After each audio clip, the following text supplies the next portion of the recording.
Baik, Assalamualaikum warahmatullahi wabarakatuh. Selamat datang kembali di pelajaran Bahasa Indonesia. Nah, hari ini kita akan mengulas materi di bab 2 mata pelajaran Bahasa Indonesia ya, yaitu tentang teks prosedur. Silahkan kalian nanti buka halaman 81. Di situ ada bab 3 ya, bukan bab 2, bab 3 yaitu mewariskan budaya melalui teks prosedur.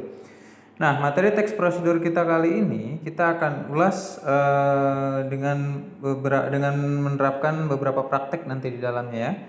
Nah, yang harus kita ketahui pertama, apa sih yang dimaksud dengan teks prosedur ini? Teks prosedur itu merupakan salah satu bagian dari teks eksposisi yang bertujuan untuk memaparkan tahapan atau suatu proses ya. Jadi tahapan atau suatu proses, entah itu cara membuat, memandu seseorang untuk melakukan sesuatu, ya dan lain sebagainya. Nah, itu adalah teks prosedur ya. Nah, berdasarkan ciri-ciri tersebut, berdasarkan pengertian tersebut, teks prosedur itu memiliki beberapa ciri-ciri ya. Nanti dilihat dari kebahasaannya, terus juga cara pengembangan paragrafnya dan lain sebagainya ya.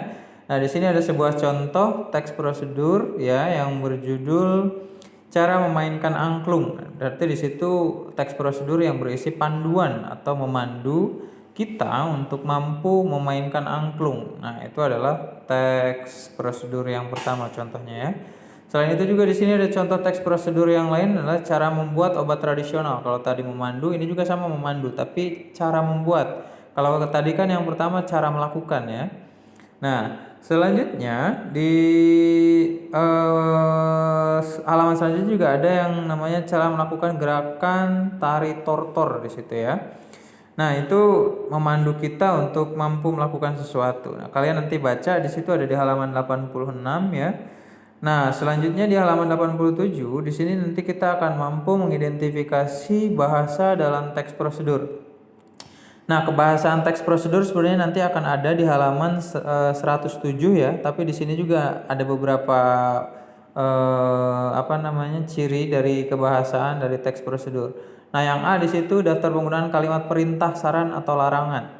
Kalimat perintah itu biasanya menggunakan partikel lah ya. Ambillah, masukkanlah dan lain sebagainya. Itu kalimat perintah. Lalu ada daftar penggunaan kata yang menunjukkan ukuran ya. 600 cc, 600 mili, 1 kg, 3 liter dan lain sebagainya. Terus juga ada daftarkan kalimat yang menunjukkan panduan cara melakukan. Nah, di situ tadi contohnya di sini ada di teks 3 rebus dengan anco yang telah dibuang bijinya sehingga air tersisa 300 cc. Nah, itu merupakan perpaduan tadi dari kalimat perintah dan juga menunjukkan kata-kata yang menunjukkan ukuran ya. Nah, selanjutnya coba kalian silakan buka halaman 96 ya. Halaman 96 di sini menceritakan ya, menyimpulkan urutan langkah teks prosedur. Nah, di sini ya, apa yang harus kita lakukan dalam membuat urutan langkah teks prosedur tersebut. Nah, yang pertama di sini kegiatannya tuliskanlah ringkasan urutan langkah membuat batik tulis pada teks 1. Tadi di halaman sebelumnya ada teks prosedur. Nah, itu adalah bagian dari tugasnya ya. Baru setelah itu tulislah ringkasan langkah mencuci tangan pada teks 2 yang tadi juga di halaman sebelumnya tadi kita sudah lewati ya. Nanti kalian tinggal buka-buka saja halaman sebelumnya. Lalu simpulkanlah saran apa saja yang dikemukakan penulis agar mencapai hasil maksimal dalam membuat batik tulis. Nah, buktikan jawabanmu dengan kata atau kalimat yang ada pada teks ya. Jadi harus ada dalam teks kalimatnya. Selanjutnya, simpulkan saran apa saja yang dikemukakan penulis agar mencapai hasil maksimal dalam melakukan cuci tangan. Buktikan dengan jawaban yang ada kalimatnya di dalam teks. Nah, itu juga ada tadi di teks prosedur yang ada di halaman sebelumnya ya. Nah, itu nanti tugas-tugas tersebut akan diinfokan melalui WhatsApp ya, melalui grup atau perwakilan kelas. Selanjutnya setelah di halaman 46, coba di halaman selanjutnya halaman 97 ya. Nah, di sini memperagakan hasil simpulan dari teks prosedur. Artinya di sini kita praktik ya, mempraktikkan teks prosedur menjadi sebuah, kalau dalam hal ini berarti adalah kegiatan atau perilaku ya. Dalam hal ini tari poco-poco. Nah, tapi nanti untuk tugas atau praktik teks prosedurnya menyusul ya, nanti akan diinfokan langsung ke halaman selanjutnya. Di sini ada menelaah struktur dan bahasa pada teks prosedur. Nah, struktur dan bahasa pada teks prosedur. Nah, struktur dalam teks prosedur, nah di sini ada di halaman 98. Yang pertama ada yang namanya tujuan. Tujuan di situ ada contohnya di situ ya. Dalam contoh teks prosedur membuat bubur Manado ya, kayak serat di situ. Terus selanjutnya ada bahan dan alat. Nah, berarti di sini cara membuat bubur Manadonya, bahan dan alatnya dituliskan di situ. Baru setelah itu langkah-langkah. Nah, langkah-langkah di sini bisa lebih dari satu paragraf ya. Dan yang terakhir adalah penutup. Nah, itu adalah struktur dari teks prosedur ya, atau teks prosedur kompleks juga bisa sama strukturnya seperti itu. Nah, itu adalah struktur dari teks prosedur. Selanjutnya seperti yang tadi saya bilang, di halaman 107 itu ada ciri kebahasaan dari teks prosedur. Silakan dibuka halaman 107 ya. Halaman 107. Nah, di sini ada kebahasaan dari teks prosedur. Yang pertama adanya penggunaan kalimat perintah ya. Kalimat perintah itu ambillah 1 sendok garam lalu masukkan ke dalam rebusan bubur misalkan. Itu adalah contoh kalimat perintah. Selain kalimat perintah juga ada yang namanya kalimat pasif ya.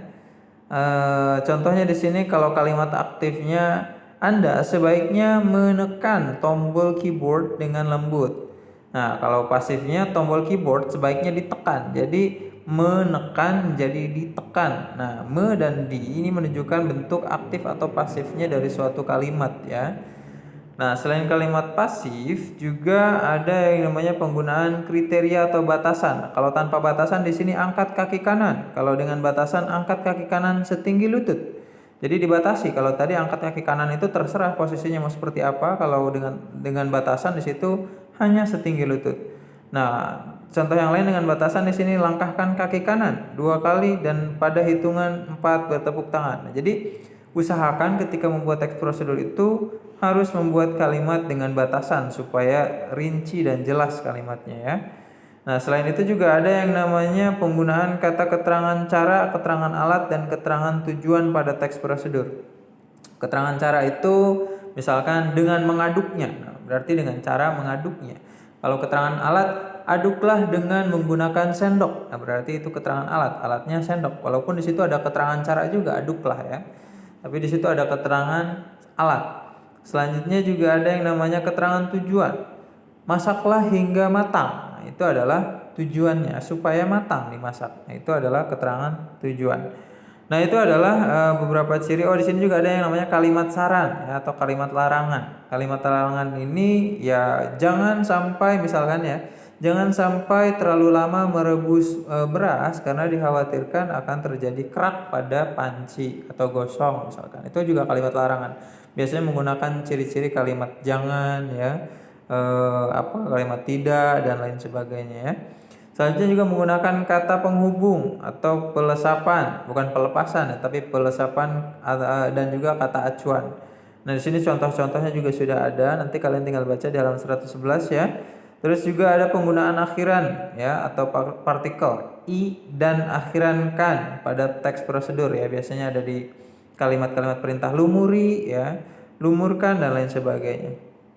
Nah, itu adalah ciri kebahasaan dari teks prosedur. Selebihnya nanti latihan-latihan saja ya.